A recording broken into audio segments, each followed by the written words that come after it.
We are back again. We're in what week is this? Is this week 5?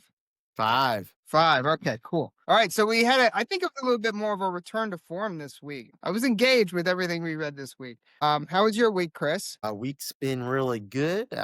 Just feeling the heat in this nice late August, but glad we're cooling off on this afternoon now to do book battle. So, how about you?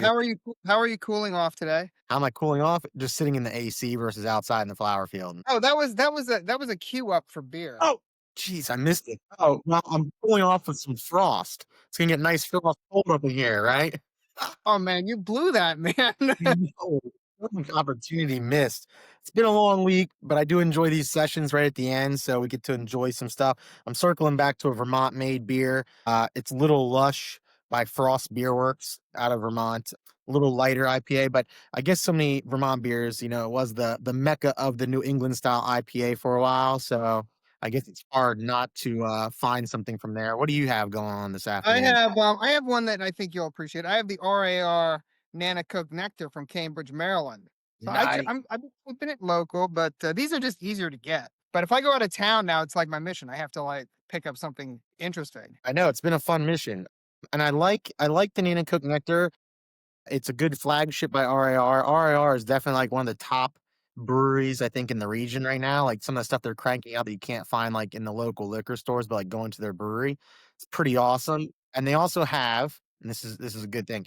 They have their logo is Chessie. So if you look at the can, there's Chessie on there, and I have to say. It's week 5. We've gone through a different variety of books. One of the things I was thinking as we jumped into this week's was our mythical creatures, witches and warlocks, Bigfoots. I'm kind of like thinking like, all right, it's just got me geared up, and I'm like, what do I find the most interesting of these like mythical beasts or historical things, or creatures? Mermaids, Bigfoots. Like, which one pulls out? Werewolves?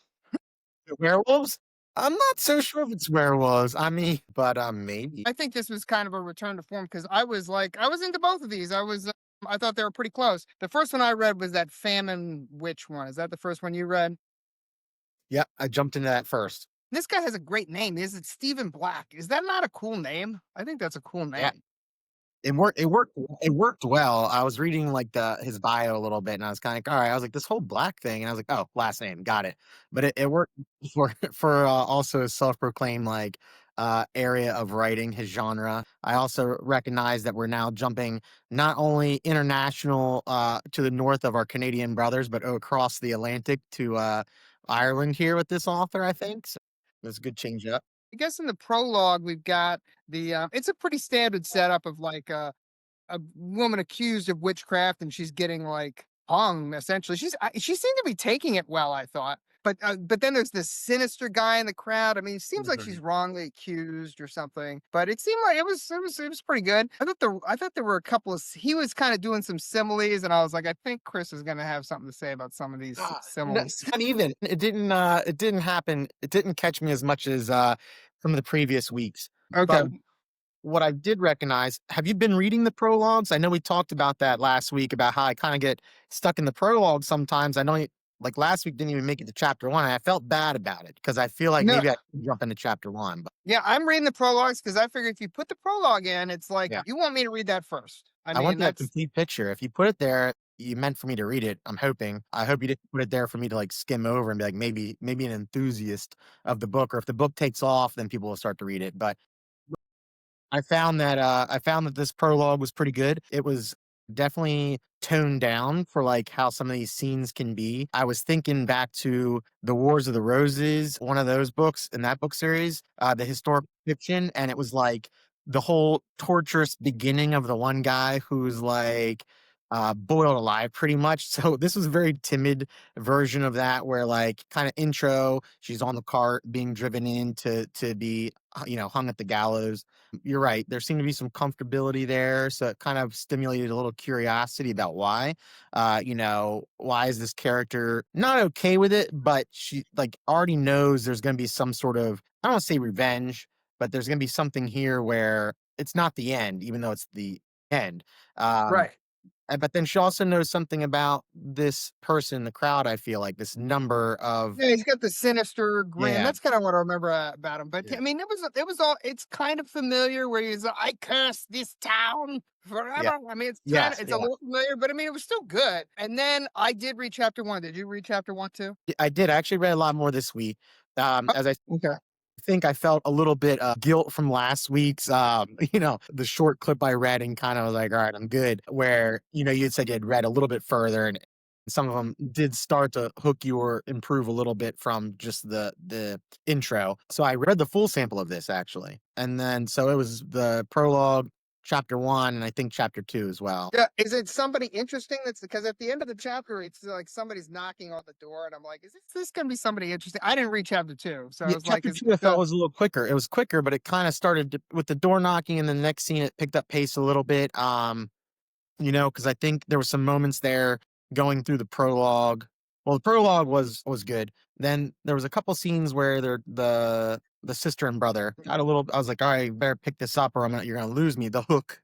But then I think it started flowing again, so I liked it. They throw you, is it's like 200 years later maybe or Yeah, even more. exactly. So you have the prologue, and then I think it's in the 1600s, and then maybe we're in the 1800s or something like that. I think that's Uh, right.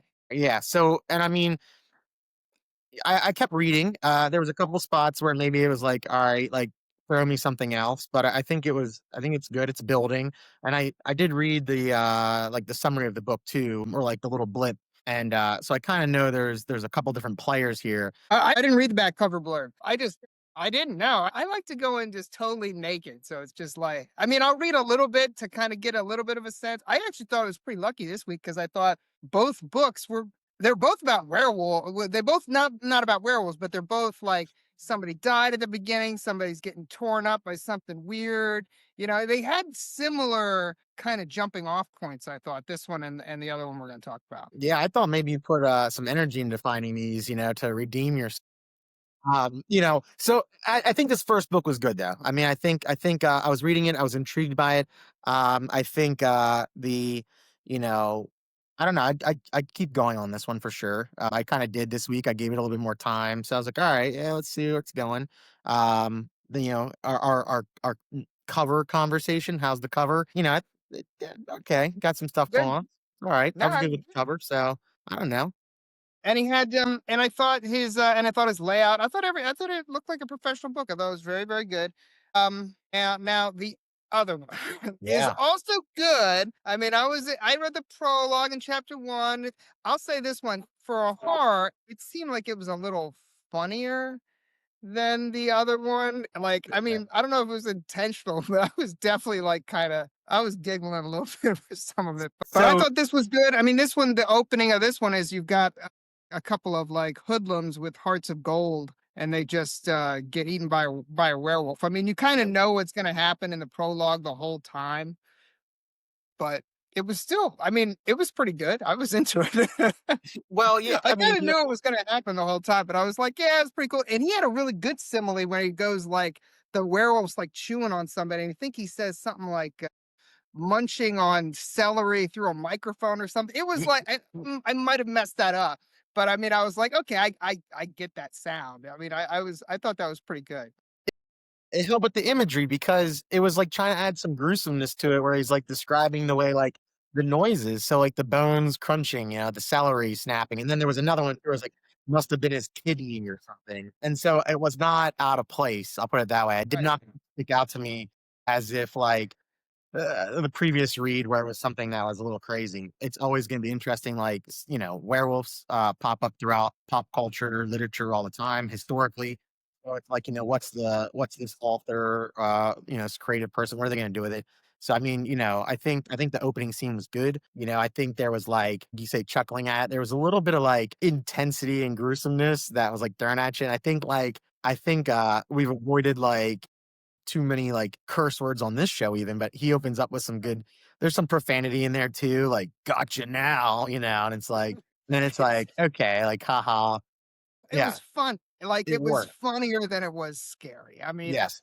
and then in the next scene, chapter 1, I think we meet the main hero, and then I'll spoil this. At the end of chapter 1, it turns out, he's a werewolf, but it kinda you kinda know pretty early in the chapter, I think, if you're paying attention, because he's talking about how people smell.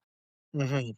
It seemed like it was I kinda was clued in pretty early that he was gonna be a werewolf, but some of the dialogue was kinda, I don't remember anything specific, but some of the dialogue was pretty goofy, you know, but Well, it I was a good way though. I didn't I was into it. So I only read until we find out the main character's a werewolf, and he's like sees those kids from the prologue are murdered on mm, TV, and he's like, so it was a werewolf. I can tell because I'm also a werewolf, you know. But right. that's but it was it. I was into both of them. I was like, okay, all right, I get it. I did have a clear preference. Oh, How are you kind of, well, I mean, but close, hold but that very, thought. very, Hold that thought. I will try to hold the thought. I will try to hold that thought. I know I blow the lead every time, man. I don't I know. Well, blow we get these tiebreakers because we start like honestly, we're not always on the same page with what we think the best book of the week in this book battle, but I think then we have these tiebreakers or we persuade each other. This one was a Well, a little lot of times it's the person that read more has a little bit more in the tank, and they're like, I yeah, think you go this way.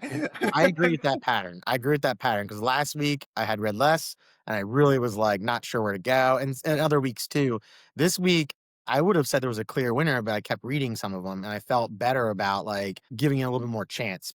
Did you know there's like a whole subgenre of romantic wolf novels? I mean, there are women that these women want to get with dogs. I mean, like it's a whole Yeah. subgenre, man. And these are like this is common. This is like a genre. These women are in your schools teaching your kids, and they're on city council. They want a werewolf for a boyfriend. So know what I need to do for my Halloween costume now, but also we're gonna go down this road.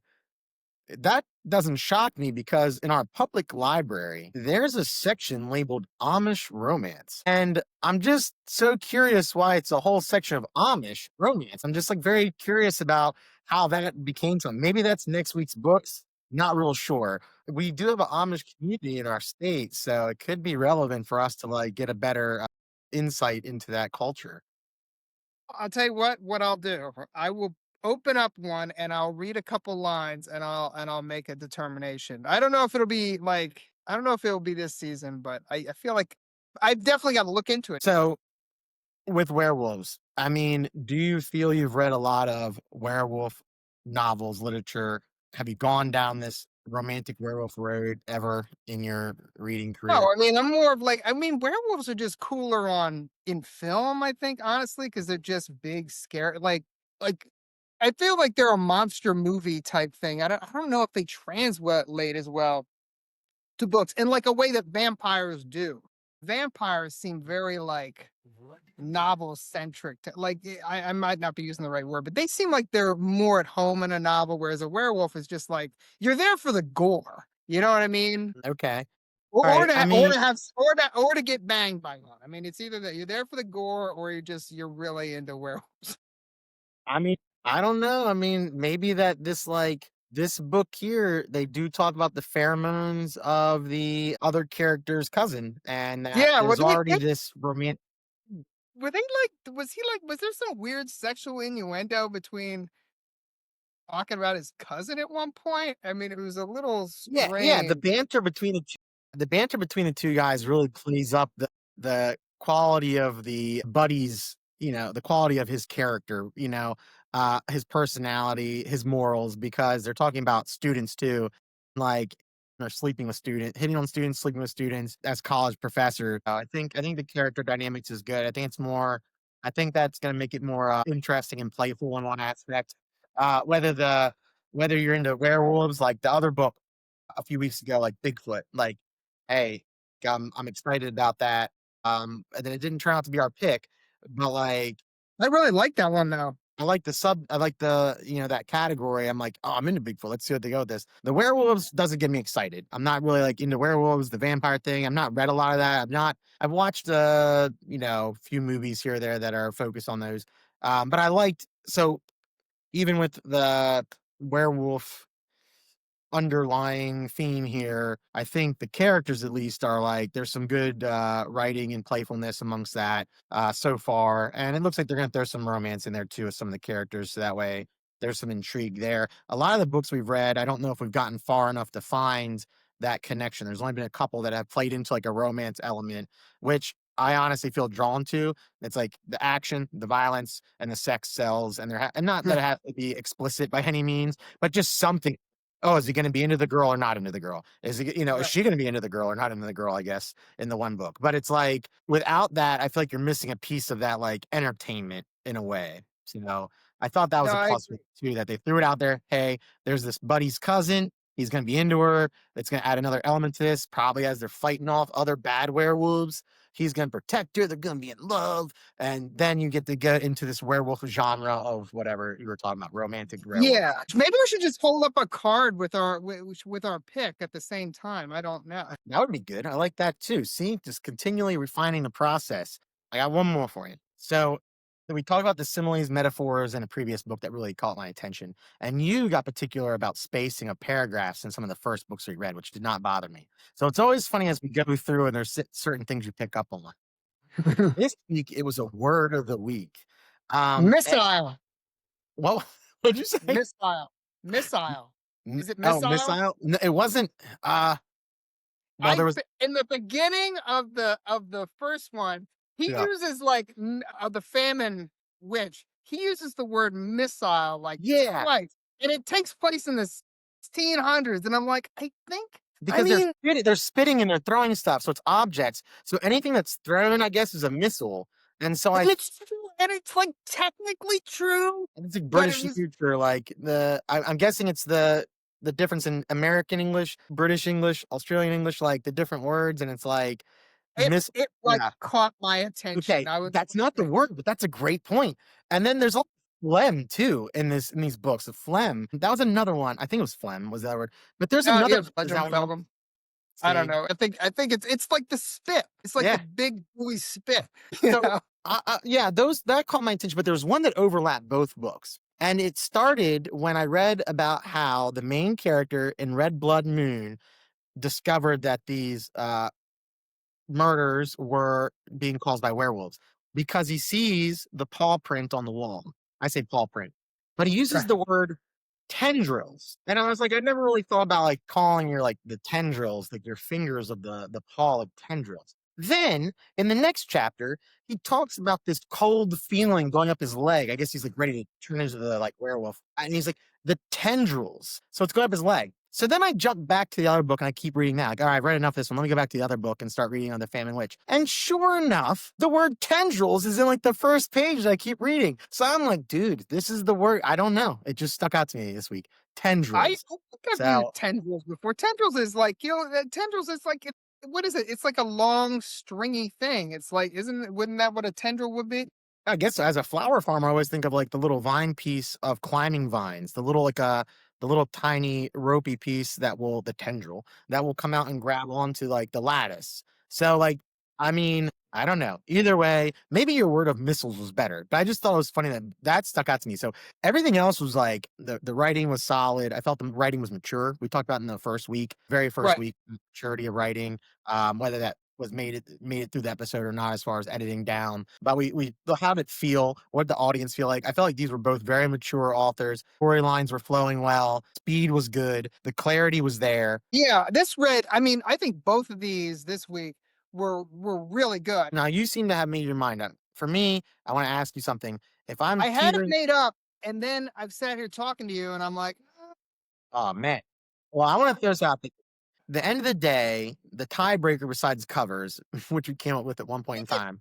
That's Yeah. stupid, man. We should be able to come up with something better than that. Right. Well, I guess like if I was to get off the book battle this right now and go back to reading, I guess the idea is which one would I want to start reading first? Would that be a Uh, good if I want to pick that one back up right now, which one am I gonna pick back up? Yep. I mean, that's ultimately how I pick a winner every week, though. It's like this is the All one right. that I would rather where I would want to read more than the other. And sometimes I really want to read both of them, and maybe after the show, maybe I will read both of them. But just Yeah. for this, it's like, yeah, which one do I want to read? All right. Um, So number next, one is going to be the Famine Witch. Number two is going to be Red Blood Moon. Blood Red Moon. So we're gonna go. We're gonna 3, 2, 1. Throw up your book sign. We're gonna three. 3, 2, 1. Throw up your sign. Damn.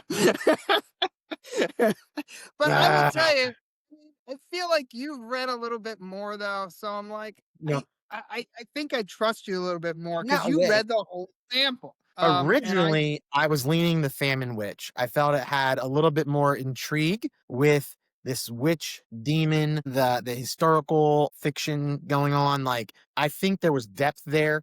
There was some parts where I feel like I'm afraid if I keep reading it, it might get too slow for me. Now it's probably gonna Mhm. pick up steam. Like I said, I had my mind made up, and it's like almost as we were talking, man. I was like, and I did. I mean, I put up the finger of the one I had in my head when I came in, but honestly, I wasn't sure. I thought they were Okay. both pretty good. So I mean, Yeah, I'm ready to change teams. I mean, like I said, I think I'm ready to follow your lead because you did you read the whole sample on both of these? I didn't finish the sample. There's still more that they're offering with blood. Man, I was just blood red or red blood. Blood, Red Moon. I'm Blood pretty sure. Red Moon. I don't wanna keep Yes. saying the wrong thing now. I don't know why red that doesn't make sense. Blood Red Moon. I didn't finish that sample. It seemed a little bit longer. I'm gonna say this. The one thing, I'm more intrigued about the depth of story for the Famine Witch, but I think if I was gonna go pick one up, it would be Blood Red Moon because I think it's gonna be a little bit faster pace. They're gonna go pick up the cousin. They're gonna build that relationship up, and they're gonna get into some werewolf hunting or fighting. Originally, the prologue to this one, I was like, no, not happening. And I read the prologue was about to ruin it. I thought the prologue was not gonna do I it. usually agree with you. I actually think it was chapter one is better, but I mean, it's just kind of like it's sort of familiar though. But yeah, well, that's the thing. I think like just like last week, I think that the seven tears. I mean, that she would have served herself so much better if she just dumped that prologue. I mean, and I think, and Yeah, would you have really lost anything really if you dumped the prologue from Blood Red Moon? I mean, not really. He sees the murdered kids on TV. I mean, do you really need to know that one guy was like going to turn their lives around right before the werewolves ate yeah, them. Do you really need to know that? Like, I don't know. Why yeah. I'm not? not sure. I don't. This prologue was not as bad as others. Cheers to both. I'm gonna go pick up Blood Red Moon if I go to read something else. All right, I agree. Blood Red Moon. I have to pour more beer because you're going to get a proper cheers because I finished my beer before we Yes. made our call. So you Okay. are going to get a proper cheers. But you're going to say This is Blood a Red close one. Moon. This is a very close one, though. I A think both close these books one. are good, and we've had close ones I'll before. probably end up reading both of them. I really like Yeah. them both. But Blood Red Moon, congratulations. Yes. Thanks for watching. Next week will be the final week of round one, where we will also potentially be announcing a wild card team that's been eliminated that will make it potentially to round two. If you want to play along for next week, like and subscribe and read the opening pages of The Necessity of Rain by Sarah Chorn and Hydra's Wake by Daniel Jones.